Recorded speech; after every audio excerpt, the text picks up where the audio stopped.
Steve and Jill here. Hello. Welcome to the Land Academy Show, entertaining land investment talk. I'm Steven Jack Butala. And I'm Jill DeWit, broadcasting from sunny Southern California.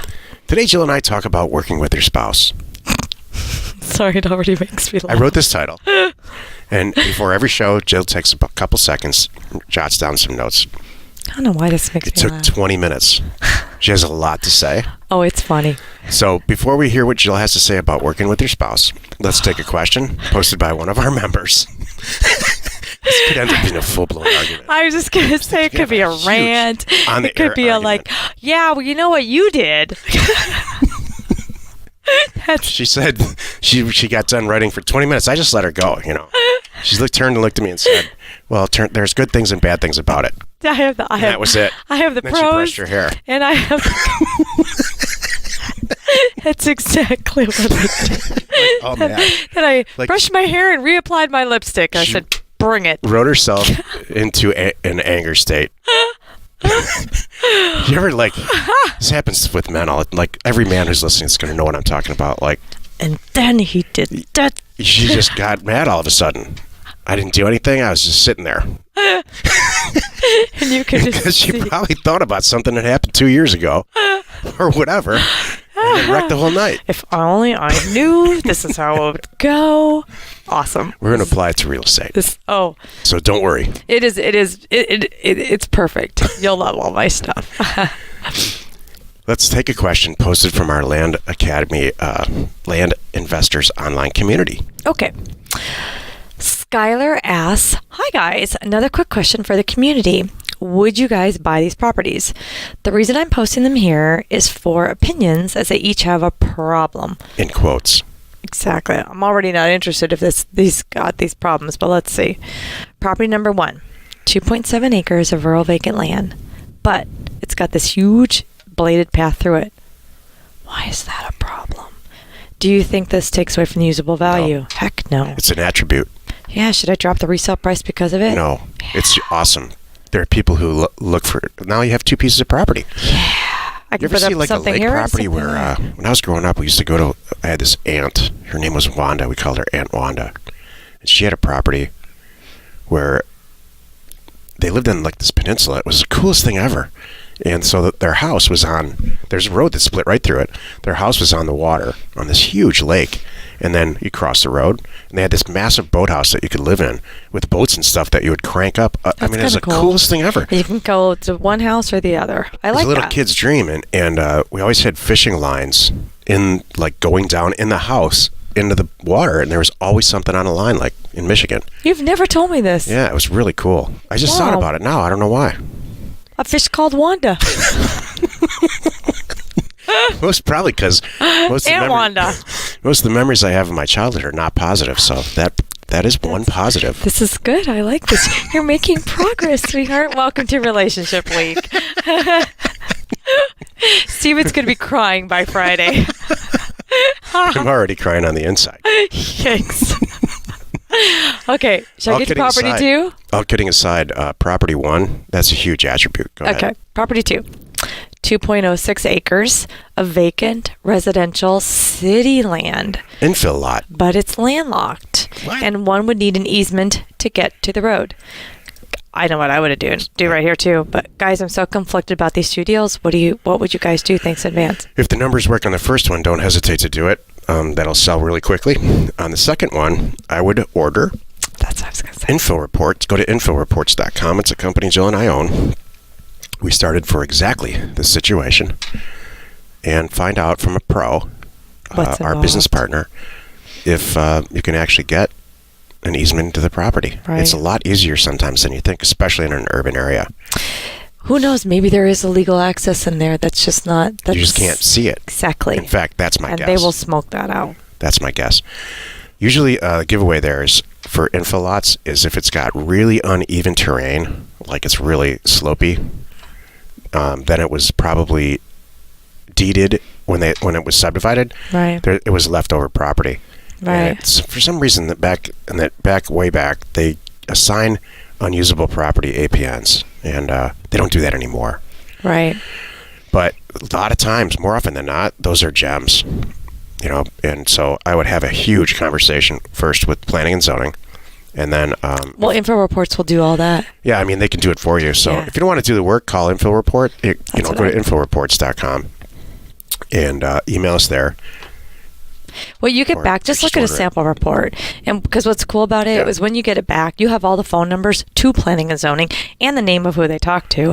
And it's like, imagine what Info Reports really is imagine your own planning and zoning, individual calling that planning and zoning and together putting together the most awesome you get a title report. You get the condition of title. I mean, it's like having your own due diligence department. Yeah, there's nothing else you have to do then. That's what makes it great. I need to write that down because that's a good slogan for that company. It's like having your own due diligence department. Okay. I'm writing it down. Today's topic, working with your spouse. This is the meat of the show. So you see how I did that? That's a great slogan. And I said to my spouse, write it down. And she does. And she did. Oh. And it's only because there's a camera rolling. Because you know how that would go normally? Be like, write it down yourself. What, are your hands sore today? Write it down. All right. You want to hear my pros and my cons? This is the meat of the show. Oh, sorry. Go ahead. I'm jumping in already. This is so funny. Okay, so here's the deal. There are definitely pros and there are cons to working with your spouse. What's interesting is I find that we have a lot of people in our community that are couples that do work together, and it's so great. I think it's because of us. I know they see it. They see it's possible. Well, they don't know what we went to. Only the positive stuff. Exactly. We've apparently done a horrible job being truthful and honest and telling how hard it was to get here. I'm just kidding. No, I'm teasing. No, but actually that's good, and they're successful, and they're working together. And I love it when they approach us and go, "Hi, I'm the Jill in the relationship." Yeah. And they're the Steven. I'm like, "Oh, this is cool." That happens. They know say it just like that. What their roles are. It's so great. So here's I have 3 pros and 3 cons. So to working with your spouse. So one awesome pro to working with your spouse is you are on the same page about investing money and your end business goal, because that's one of the things you guys, they wouldn't be into it obviously if you didn't have that conversation. Hey, let's do this together, let's start our own investment company, here's what I think we should put into it, and they're on the same page. Now here's the con to that. And by the way, when I talk to people and they're thinking about this, that's a question that I always ask people too. I'm like, okay, what does your significant other think? Because if they are not on the same page, they don't have to be doing it with you, but if they are not on the same page and supportive of you doing this, it's going to be so much harder, and it might not work. Because if they say, you spent how much on that property, they're just giving you a hard time the whole way through it. Or if they say something like this, well, Land Academy sounds like a great idea after you finish the 16 projects that you've already started and you haven't finished. Exactly. That's a good sign that your spouse is not on the same page. Exactly. Or on the same team. Right. And maybe she doesn't like you at all. That could be. Okay, so again, I said this. So the pro is you're on the same page, investing money in the end business goal. The con to that is now they have an opinion about how much you're spending and the business goals. Yeah, so you may have messed up there already by letting that person in. I'm not joking. Okay. Sometimes people shouldn't be let into stuff. You know what? That's fair.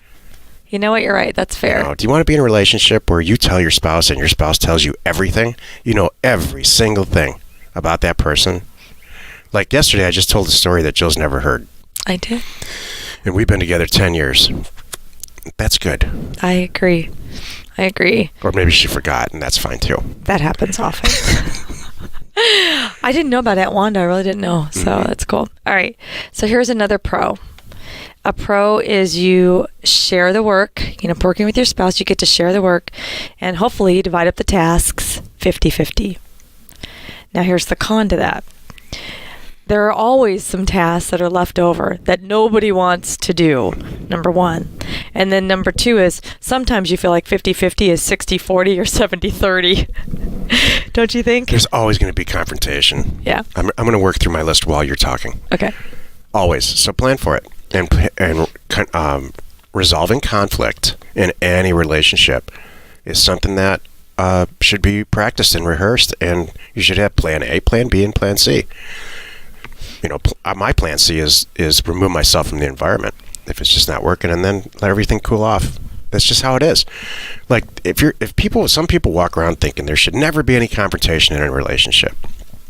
Those people are going to be really upset throughout their whole life. That was me. I know. For a while.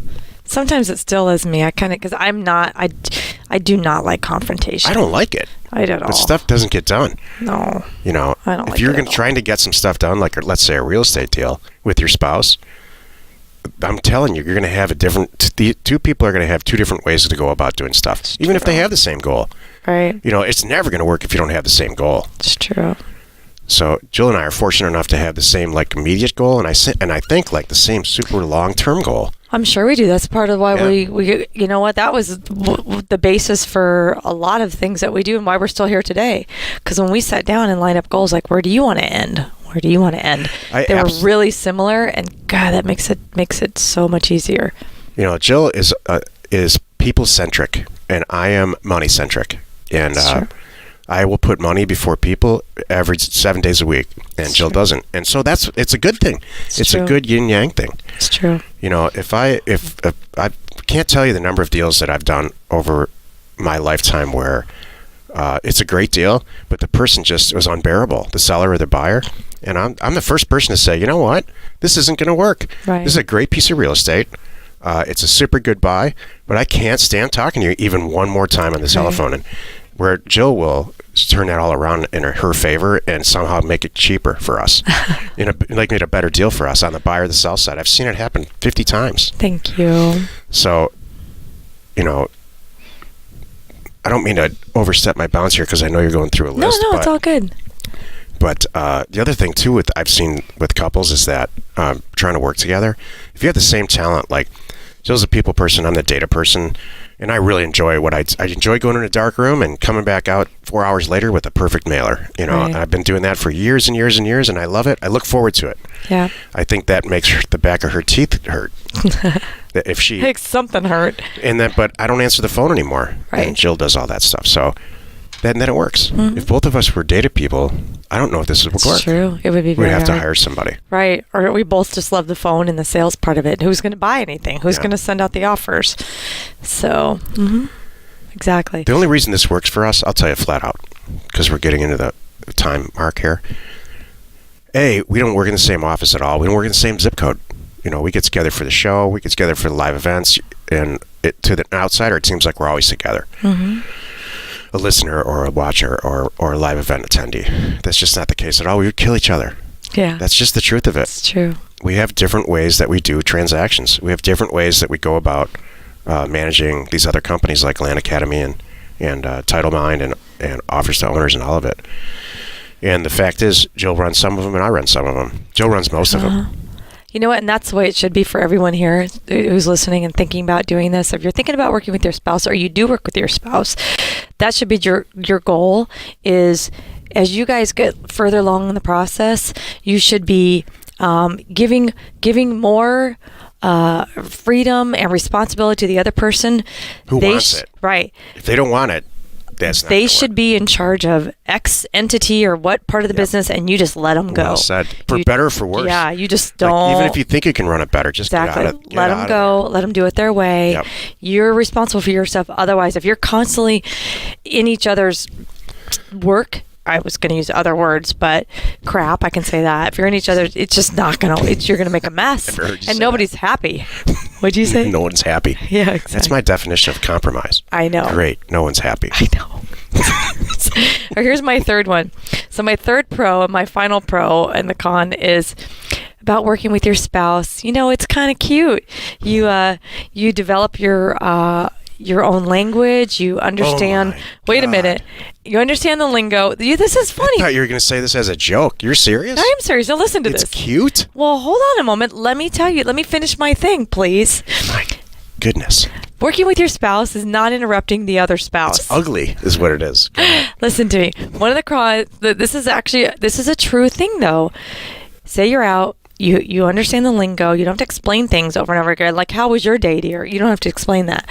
You'll come up, hopefully, your own way of communicating. Hopefully, it'll be shorter, and you have your own language and all that. Now, the con is, at dinner parties, you're those weirdos. Yeah. That's the problem. Like, what are they talking about? I don't know. Yeah. Let them go. I think they need another drink, though. That's it. Just stay away. Here's the thing. All kidding aside, someone's got to be in charge. There's no, name one company that's ever had co-CEOs. It doesn't exist for a reason. And projects, there's always projects, always. We never work on them together. It's always separate. Like, this podcast is mine. It's true. Jill is just the talent. She sits down 5 minutes before I turn all this stuff on. I write my notes. I produce it. She's involved in the marketing, and that's it. Very little, actually. So, yeah. Yeah. And that's just how it is. Like, if we had to produce this together, it would last 5 minutes. Gosh. And I've heard, if you go out on iTunes, Jill and I have done that when we're stuck in the car for a while. We go and listen to all these couples podcasts because they're always at each other's throats. Yeah. It's funny. It is funny. I want to do a show like that because it's just natural. Why did you make me do this today? I don't want to do this show. That's true. Are we done yet? It's kind of funny. So right. if you take anything away from this, all kidding aside, someone has to be in charge. And not of everything. Not a CEO of the whole thing. Just someone who's got to be in charge of marketing. Someone's got to be in charge of, let's say, sales. For real estate, someone's got to be in charge of acquisitions, and someone's got to be in charge of sales. Yep. And we didn't even sit down and think that the first deal we ever did together. Oh, it just happened. I had a bunch of leftover deals a long time ago, that inventory, just property that I owned outright. And Jill, for whatever reason, I think she didn't like her job at the time. Or she wanted extra money. I'm not sure, which doesn't matter. She just turned it all into money. Yeah. Like, I didn't even tell her. Yeah. So that's just natural. If that's the kind of situation you're in, and there's just natural, like, people are all into it, one part of it and the other, man, you're good. Thank you. But I'll tell you, I have to say, I do not recommend working with your spouse at all. I mean it. It's hard. That's true. It's profitable as hell. It's true. The con side of that is, you're all your eggs are in one basket then too. Mm-hmm. I mean, that's why we have lots of companies. We have real estate companies. We have Land Academy. We have House Academy. Right. Because one of them goes down, it won't sink the ship. Exactly. That's a topic for a different show. Thank you. Well, you've done it again. You spent another 15 minutes or so listening to the Land Academy show. Join us next time where we discuss True Confessions of Steven and Jill. This ought to be good. And we answer your questions posted on our online community, landinvestors.com. It is free. You are not alone in your real estate ambition. What kind of confessions are we sharing tomorrow, by the way? I didn't make... It's just so... People, I'm getting so much email because our group's bigger now. What's it really like, man? Like, how many deals do you guys really do? I know you say that it's only 350 mailers or 300 mailers to buy a piece of rural vacant land, but what is it really? Right. How many people in your group are really doing really, really well? I'm going to answer all this. Just cool. Because we're always honest about it. Yeah. One of the greatest compliments I got from a guy like 2 years ago, actually was Justin before we were working together. He said, you guys are always straight up about it. So I'm going to be straight up about it. How much does it cost for me to live every month? This is what happened with my job. And this is what drove me to be to do some deals and do well. We're not going to talk about our weight or our age or anything like that, right? I will, personally. just to clarify. I will never put you out of your comfort zone, at least on the air anyway. We hope. Thank you. Please rate us wherever you are watching or listening. We are Steve and Jill. Information and inspiration to buy undervalued property.